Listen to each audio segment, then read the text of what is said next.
Olá, seja bem-vindo a mais um estudo do livro de Mateus. Convido você a sentar, descansar um pouquinho e gastar os próximos 10, 15 minutos se concentrando na verdade que Deus tem para a sua vida. Não vale apenas ler a palavra. É importante você lê-la e discerni-la a partir de Jesus. Quando eu digo discerni-la, eu estou dizendo interpretá-la, né? Então você lê e como que você interpreta? Interpreta sob o olhar de quem? Em que perspectiva você interpreta essa palavra? Por isso que eu convido você a ficar aqui, porque aqui a gente aprende a interpretar segundo o que Jesus falou. Aqui eu já te disse que eu não falo de religião, mas a gente fala da espiritualidade de Jesus e daquilo que Ele pode fazer pelas nossas vidas. Então, acalme o seu coração, se concentre, respire aí devagar e venha fazer, né, essa viagem no Evangelho de Mateus, no capítulo 9, a partir do versículo 18, tá? Bom, eu já comecei a falar desse texto, talvez esse seja o terceiro vídeo que eu fale. A gente está falando sobre a cura da filha de Jairo, estamos falando sobre a mulher do fluxo de sangue. Mas esse texto ele é melhor compreendido, na minha perspectiva, lá em Marcos 5. Então eu solicito a você que vá lá em Marcos 5, a partir do versículo 21, que a gente vai fazer essa mesma leitura de Marcos, só que lá, mesma leitura de Mateus, só que lá em Marcos, porque lá o texto é melhor, é um texto que fala com mais detalhes, né? Muito interessante. Então, nós lemos a partir do versículo 21 e fomos até o versículo 24. Falamos do 25, que uma certa mulher, que havia 12 anos, tinha uma hemorragia.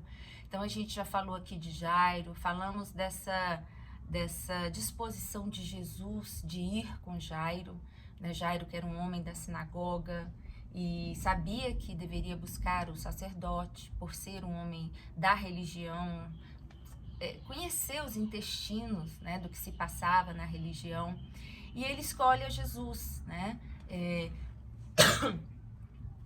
Ele vai buscar a Jesus, ele desconsidera os sacerdotes e vê essa possibilidade de resposta em Jesus.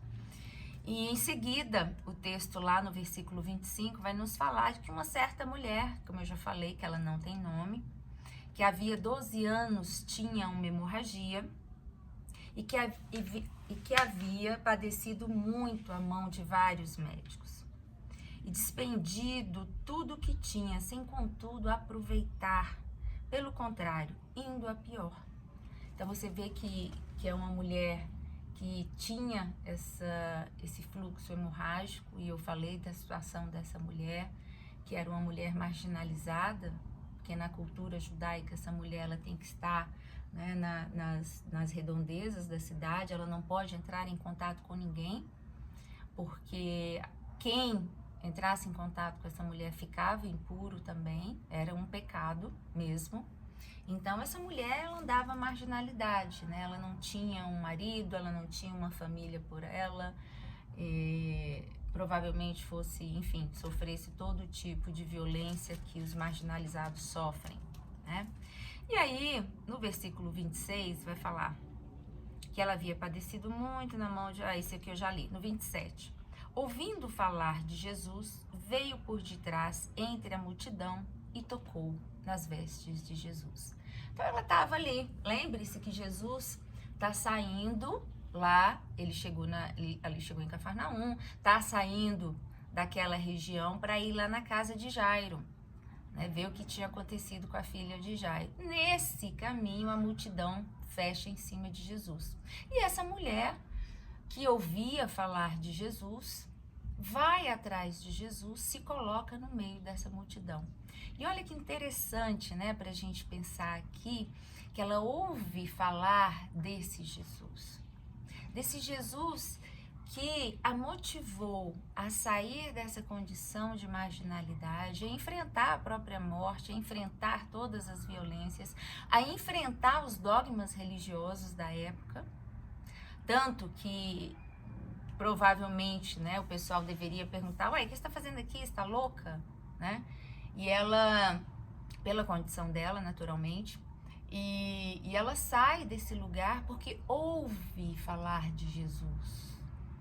E eu fiquei pensando, trazendo para os nossos dias, o que a gente tem falado de Jesus? Se a fala nossa a respeito de Jesus tem aproximado de fato os marginalizados, os esquecidos, os doentes, os doloridos, os que estão cansados, né? Que era a condição dessa mulher. Uma mulher que aqui, ela não precisa, que não está escrito que ela estava cansada, né? Nem com apatia. Mas nem é preciso, porque está muito claro pelo texto, pelo tempo de padecimento dessa mulher. E aí eu fico pensando se a nossa fala de Jesus hoje tem reverberado, né, um Jesus que acolhe. Esse Jesus aqui, quando ela ouviu falar, quem é esse cara? Ele falou, olha, deixa eu te falar, tem um homem aí, ele se diz filho de Deus. E vou te falar, aonde ele toca, cura.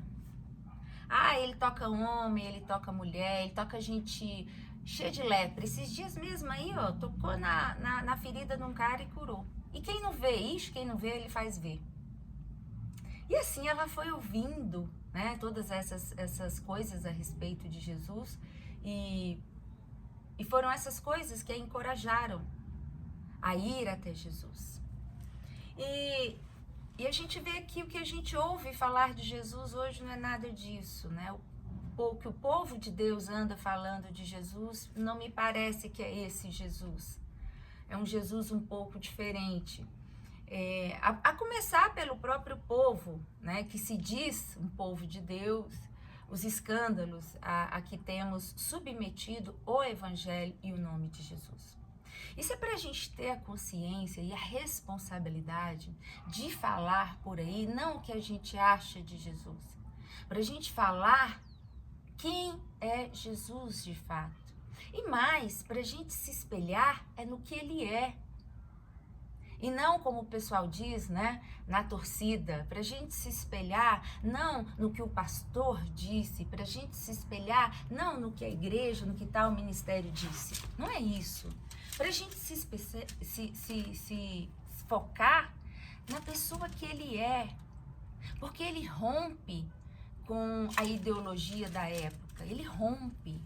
No momento em que ele é buscado pelo marginalizado, coisa que o sacerdote não deu conta de realizar, nesse momento há o rompimento dele, simbolicamente, com a religião e com tudo que a religião oferece. A religião, por si só, ela não é capaz de oferecer essas respostas que Jesus oferece. Daí a importância da gente conhecer esse Jesus, para falar desse Jesus e para reverberar esse comportamento de Jesus. Então, ela ouvindo falar desse homem, que ela sabia que indo na condição que ela ia até ele, ela não seria rejeitada. E eu fico pensando se os marginalizados da minha cidade, da sua cidade, do século XXI, se eles hoje têm coragem de entrar numa igreja e de acolher esse Jesus das igrejas nas suas vidas. Será que eles não têm o medo que essa mulher teve do sacerdote? São reflexões que a gente precisa fazer. A gente precisa fazer uma reflexão, não é para julgar o outro, não é isso, né? Veja bem, não é isso. A riqueza dessa reflexão não está aí. A riqueza dessa reflexão está em eu me achar nesse lugar, em eu saber qual é o meu papel enquanto filho de Deus, enquanto cristã, porque eu me intitulo cristã, você se intitula cristã.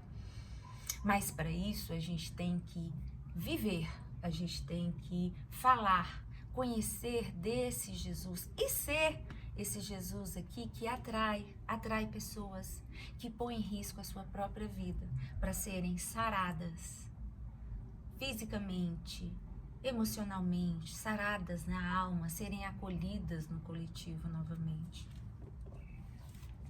E então, ela, ouvindo falar desse Jesus, veio por detrás, entre a multidão, e tocou na sua veste. Ela toca porque ela pensa, se eu tão somente tocar nas vestes dele, eu serei salva. Porque se esse homem faz o que ele faz, se esse homem é quem eles dizem que ele é, se ele rompe a barreira do humano, do imaginário humano, do físico, do sensorial, se ele faz pessoas se levantarem, coxos que nunca andaram, se ele cura cego, me curar vai ser fichinha.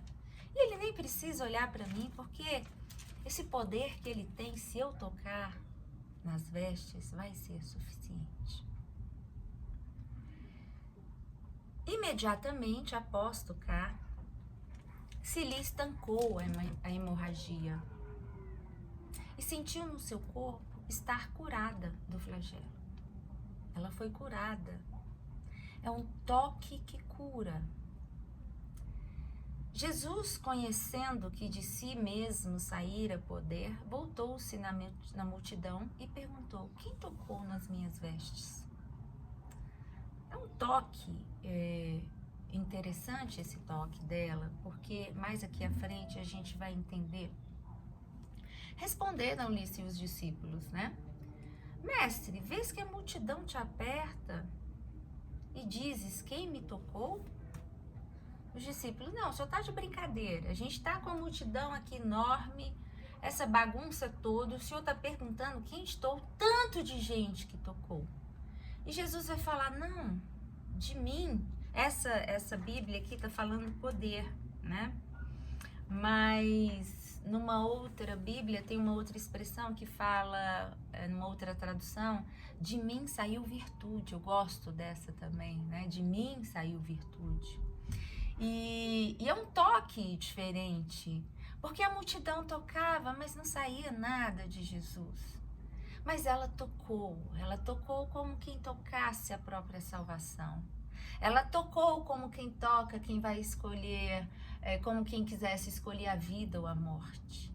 Ela tocou com fé, a gente vai ver no texto mais à frente, e Jesus vai falar: filha, a tua fé te salvou. E como eu venho falando já, o texto de Mateus, ele é bem enfático nisso. Jesus está sempre rodeado de multidões que estão ao redor, de multidões que ouvem o que ele fala, batem palmas, se vislumbram pelas coisas que ele faz, pelas coisas que ele fala. Multidão que diz: gente, de onde saiu um homem desse que fala tanta sabedoria? Tem essa multidão, mas ninguém toca como essa mulher. Ninguém toca com a agonia, a esperança, a fé que transcende, a fé que agrada a Deus, a fé que coloca a própria vida na mão do outro e diz assim: faz com essa vida, com a minha vida, o que você quiser. Faz com ela o que você quiser. Esse é o toque de quem é curado. Esse é o toque de quem é sarado. É esse o toque que recebe virtude. É esse o toque que recebe poder de Deus. É esse o toque que transforma o coração humano. A gente não precisa estar com fluxo de sangue de 12 anos para saber que de Jesus sai poder. A gente só precisa ter um coração cheio de fé e se colocar nesse lugar de humildade, nesse lugar de quem carece por vida, nesse lugar de quem se enxerga como o menor dos menores, que coloca em risco a sua própria existência, para que possa ser vista, para que possa ser alcançada, para que possa ser salva, para que possa ser tocada. Eu convido a você, nesse dia de hoje, a se colocar nesse lugar, a entregar a sua vida como um todo, as suas angústias, aquele mal que te trai, aquele mal que te sabota, aquele mal que tira a expectativa de vida de você. E entrega isso para Jesus, coloca diante dele, não seja mais um da multidão que anda com ele, olha para ele, mas não sabe tocá-lo, porque não tem fé e não acredita. É só mais um na multidão. Convido você hoje a se colocar nesse lugar, de sentir a virtude e o poder saindo de Deus.